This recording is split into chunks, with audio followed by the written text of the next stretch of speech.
Halo, saya Rizky Habibi. Saya akan menunjukkan kepada Anda terkait himpunan bilangan dan interval bilangan. Bilangan dapat diklasifikasikan atau dikelompokkan ke dalam beberapa kelompok himpunan, di mana himpunan bilangan tertentu bisa jadi atau merupakan terkadang merupakan himpunan bagian dari himpunan bilangan yang lain. Saya buat diagramnya seperti ini, menunjukkan bahwasanya pembagian atau pengelompokan dari bilangan-bilangan. Secara keseluruhan bilangan itu berada dalam himpunan bilangan kompleks. Lalu di dalam bilangan kompleks terbagi menjadi dua kelompok, yaitu bilangan real atau bilangan nyata, disimbolkan dengan R, dan bilangan imajiner atau bilangan khayal. Ini adalah contoh-contoh bilangan khayal, ya. Ya, pada dasarnya kalau yang biasa kita gunakan, tentu kita tidak menggunakan bilangan imajiner akar negatif 1. Kalau di kalkulator kan ini tidak terdefinisi, ya, tidak ada nilainya. Di dalam bilangan real atau bilangan nyata, ini adalah bilangan yang paling sering kita gunakan. Tentu apalagi khususnya di dalam kalkulus, kita akan banyak beroperasi, ya, atau melakukan operasi-operasi dengan bilangan real. Bilangan real sendiri terbagi dalam dua kelompok, yaitu bilangan rasional dan bilangan irasional. Nanti akan saya jelaskan perbedaan dari bilangan rasional dan bilangan irasional secara lebih terperinci. Di dalam bilangan rasional sendiri ada bilangan bulat, ya, yaitu ada bilangan bulat, tentu ada yang bilangan rasional yang bukan bilangan bulat. Di luar dari kelompok bilangan bulat ini, ada bilangan rasional yang bukan bilangan bulat. Bilangan desimal dia, ya, atau pecahan. Kemudian di dalam bilangan bulat itu ada bilangan asli.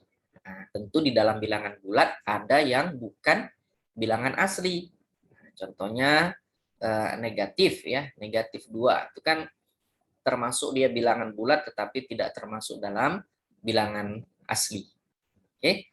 Nah, ini kita garis bawahi bahwa dalam kalkulus hampir semua perhitungan berdasarkan pada sistem bilangan real, ya, bilangan real ini. Baik. Bilangan rasional itu adalah hasil bagi dari dua buah bilangan bulat A per B. Jadi, jika ada bilangan, ini bilangan 1,2 adalah sebuah bilangan ini bisa dinyatakan dalam bentuk A per B, maka bilangan tersebut adalah bilangan rasional. Bilangan minus 1,1 adalah bilangan rasional, karena bisa dibuat dalam bentuk A per B. Bilangan seperti ini yang panjang ini, ya. Nah, lihat ini komanya panjang sekali. Ini adalah bilangan rasional, karena bisa dinyatakan dalam bentuk A per B, yaitu 3 per 7. Bilangan 1,2 dengan 0,42857 dan seterusnya ini, kalau yang 1,2 adalah bilangan rasional dengan digit desimal yang berakhir, ya, atau terminate. Artinya bilangan desimalnya, digit desimalnya tertentu, dia terbatas. 1,2 hanya sampai 2 saja, angka 2 saja, atau 1 digit desimal saja. Kalau bilangan yang 0,42857 ini adalah bilangan rasional yang desimalnya berulang tanpa akhir. Ini akan berulang terus tanpa akhir. Nah, untuk bilangan rasional yang berulang tanpa akhir seperti bilangan tadi, itu biasa kita tulis dengan ringkas, yaitu dengan memberi garis pada bagian atas digit-digit berulang. Kalau kita perhatikan yang berulang adalah 428571, kemudian 428571, 428571 dan seterusnya. Maka kita hanya perlu menuliskannya satu kali saja, 428571, lalu kita buat garis di atasnya, Ini menyatakan bilangan desimalnya ini tidak terbatas dan terjadi perulangan pada bilangan-bilangan ini, gitu ya. Dan ini adalah bilangan rasional. Sedangkan bilangan irasional adalah bilangan yang tidak dapat dinyatakan sebagai hasil bagi dari dua bilangan bulat atau tidak bisa kita buat menjadi bentuk A per B, gitu ya. Bilangan irasional ini merupakan kebalikan dari bilangan rasional. Tidak satu pun bilangan bulat yang merupakan bilangan irasional, ya. Jadi ini contohnya. Akar 2. Akar 2 sama dengan 1,414213562 dan seterusnya. Nah, kalau kita lihat tadi ada bilangan rasional yang kita sebut seperti ini ya. 428571, 428571. Apa yang membedakannya dengan bilangan koma ini? Nah, di sini perbedaannya. Angka di belakang koma pada bilangan irasional tidak pernah habis dan tidak mempunyai pola berulang. Sedangkan angka di belakang koma pada bilangan rasional selalu mempunyai pola berulang. Jadi walaupun kalau dia komanya, bilangan desimalnya terbatas, sudah pasti dia rasional. Tapi kalau tidak terbatas, perhatikan, adakah pola bilangan yang berulang? Kalau dia ada yang berulang, maka bilangan rasional. Tapi kalau tidak berulang, kita golongkan dia atau dia tergolong ke dalam bilangan irasional karena tidak ada pola berulang. Ya. Bagaimana jika kita diberikan persoalan seperti ini? Ada problem nih.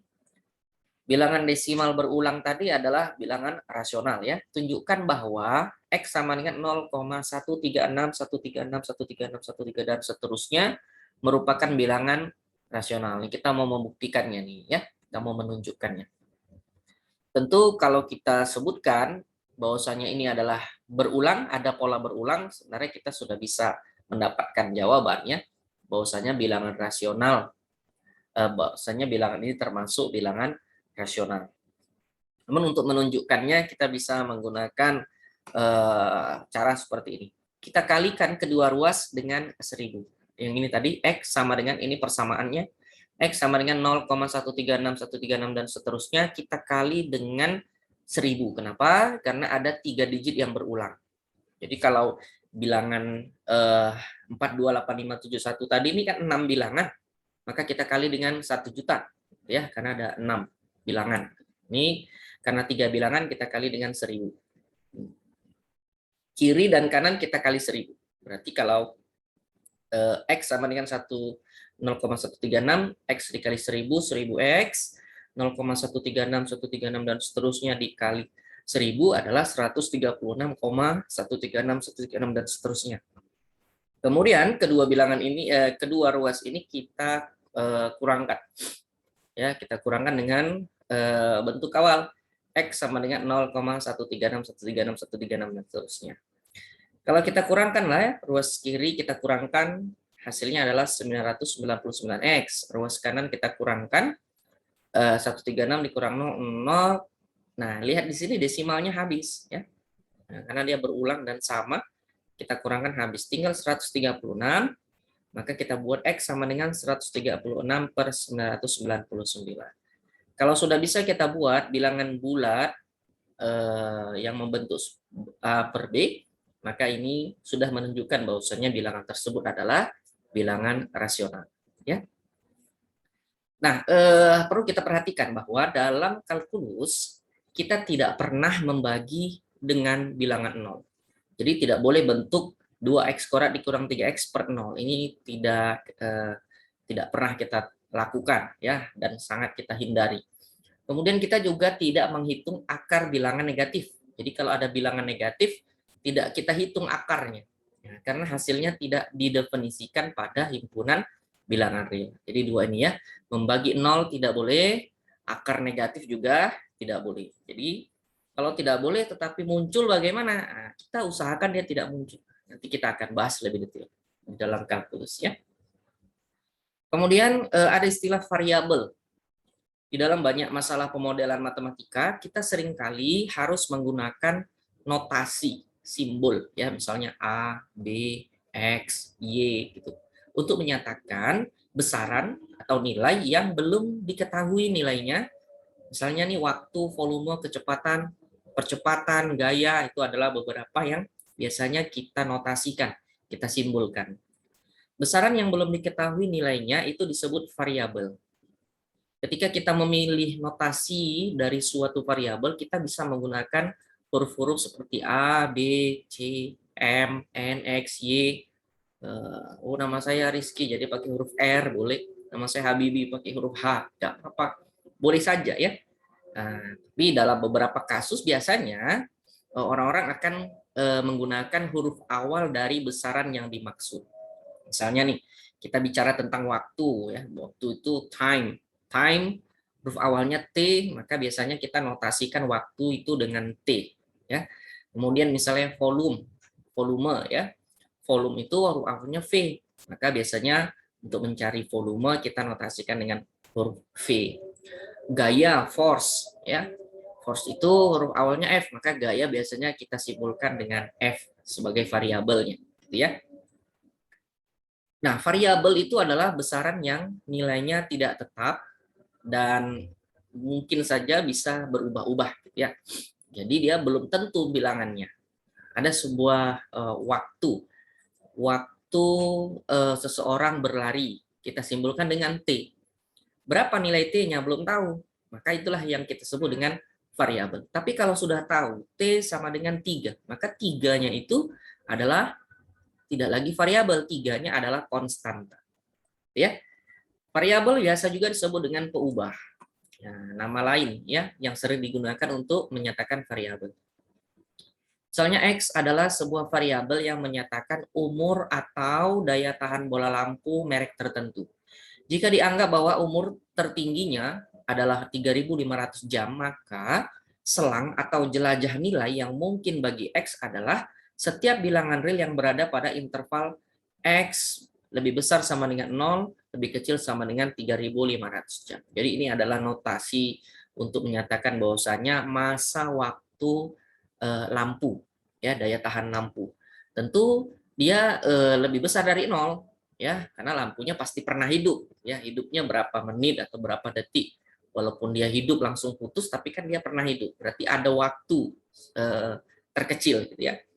Tapi dia tidak lebih dari 3.500 jam, mungkin 3.000 jam, mungkin 2.500 jam dan sebagainya, ya. Tapi X kan belum tentu berapa, belum pasti angkanya.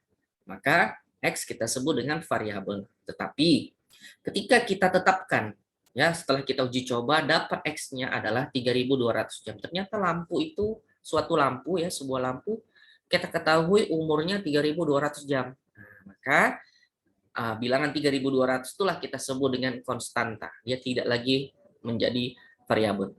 Kenapa kita sebut konstanta? Karena nilai X-nya sudah tetap pada satu harga saja dan tidak berubah-ubah lagi. Itu perbedaan antara variabel dan konstanta. Kemudian ada istilah lain yaitu selang atau interval. Ini sama saja ya. Disebut interval atau disebut juga dengan selang. Selang itu kan kita menyebutkan ada ujung ya, ada ujung pangkal, ada ujung akhir ya. Selang atau interval ya, atau batas. Selang merupakan himpunan bilangan real yang sering digunakan dalam kalkulus untuk menyatakan garis bilangan. Nama lain dari selang adalah interval, di mana padanya terdapat bilangan tertentu yang menjadi batas bawah dan batas atas. Jadi adik-adik ada batas bawah, ada batas atas. Ya, itu yang kita sebut dengan interval.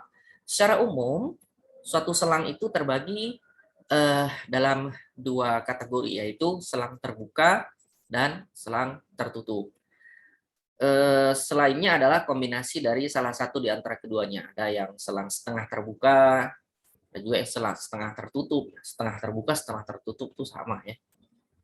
Misalkan A dan B adalah bilangan real, di mana A lebih kecil dari B. Berarti kalau A lebih kecil dari B, tentu kalau A dan B adalah batas suatu selang, ujung-ujung dari suatu selang, sudah pastilah A adalah batas bawah dan B adalah batas atas. Tidak boleh terbalik. Ya, karena sudah pasti di sini ditentukan A lebih kecil dari B. Kita lihat bentuknya A, X berada di antara A dan B. A lebih kecil dari X, lebih kecil dari B, dan X adalah bilangan real. Ini contoh bentuknya ya. Nah, untuk lambang interval, bagaimana kita melambangkannya, kita menuliskannya, sehingga ketika orang lain membaca, dia paham bahwasanya itu adalah sebuah interval antara A dan B. Maka kita buat dia dalam bentuk kurung. Ya, kurung lengkung lah saya sebut ya. Kurung lengkung. Kurung lengkung ini menyatakan bahwasanya X tidak pernah sama dengan A dan X tidak pernah sama dengan B. Kalau kita perhatikan, kenapa? Karena di sini tidak ada tanda sama dengan. Kalau lebih kecil sama dengan, ya, A lebih kecil sama dengan X, berarti X pernah sama dengan A. Kalau X lebih kecil sama dengan B, ada tanda sama dengan, maka X pernah sama dengan B. Maka itu yang kita sebut dia dengan selang tertutup. Nanti notasinya tidak tanda kurung lengkung, tetapi tanda kurung siku. Berikut lebih detailnya. Selang tertutup ya, misalnya ini yang saya katakan tadi, A lebih kecil sama dengan X, lebih kecil sama dengan B, maka tanda kurungnya kita buat tanda kurung siku. Ya, tanda kurung siku seperti ini, A, B, siku, lengkung, tanda kurung siku.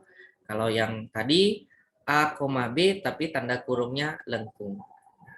Ya, ini yang membedakannya. Secara umum, bentuk interval ini ada beberapa macam nih ya. Biasanya persoalan yang kita bahas akan berada pada salah satu di antara bentuk-bentuk ini. Kita lihat adik, kalau kita mau melambangkan, menuliskan lambang interval, kita tulis dalam bentuk kurung seperti ini. Tanda kurung ya. Tanda kurung itu ada tanda kurung lengkung, ada tanda kurung siku. Ini ada artinya, ada perbedaannya. Tanda kurung lengkung menyatakan suatu pertidaksamaan yang tidak ada sama dengannya. Ya, ini lebih kecil saja dia. Maka ini kita sebut dia selang terbuka. Kenapa? Karena X tidak akan pernah sama dengan A. Dan X tidak akan pernah sama dengan B. Kalau tanda kurungnya siku, maka ada tanda sama dengan. Itu saja perbedaannya. Kalau suatu interval dibatasi dengan tak terhingga, contoh nih, X lebih kecil sama dengan A. Pokoknya X lebih kecil dari A. Misalnya A-nya 5. Suatu bilangan yang lebih kecil dari 5. Kan banyak sekali dan tidak terbatas. Minus 1 juta, minus 1 miliar, minus 1 triliun, dan sebagainya. Itu juga masih termasuk. Maka kita menyimbolkannya dengan negatif tak hingga. Ya. Dan kalau kita bertemu dengan bilangan tak hingga, maka kita tidak akan pernah membuat tanda kurung siku. Selalu tanda kurung lengkung. Karena kita tidak akan pernah sampai pada bilangan tak terhingga. Ketika kita menetapkan suatu bilangan sebagai ujung, ada bilangan yang lebih kecil lagi. Nah, begitu. Jadi indah sekali logika yang kita pelajari dalam matematika, ya. Kalau kita bertemu dengan bilangan yang lebih besar gitu, X lebih besar sama dengan A. Contohnya A adalah 10. Sebutkan bilangan-bilangan yang termasuk dalam bilangan yang lebih besar dari 10. Wah, banyak sekali, tidak terbatas. 10 atau A-nya ini adalah batasnya. Kalau pakai sama dengan, kita buat kurung siku. Kalau tidak pakai sama dengan, kita buat kurung lengkung. Ya. Nah, untuk pembatas atasnya, karena tak terhingga, maka kita buat tanda atau lambang tak terhingga.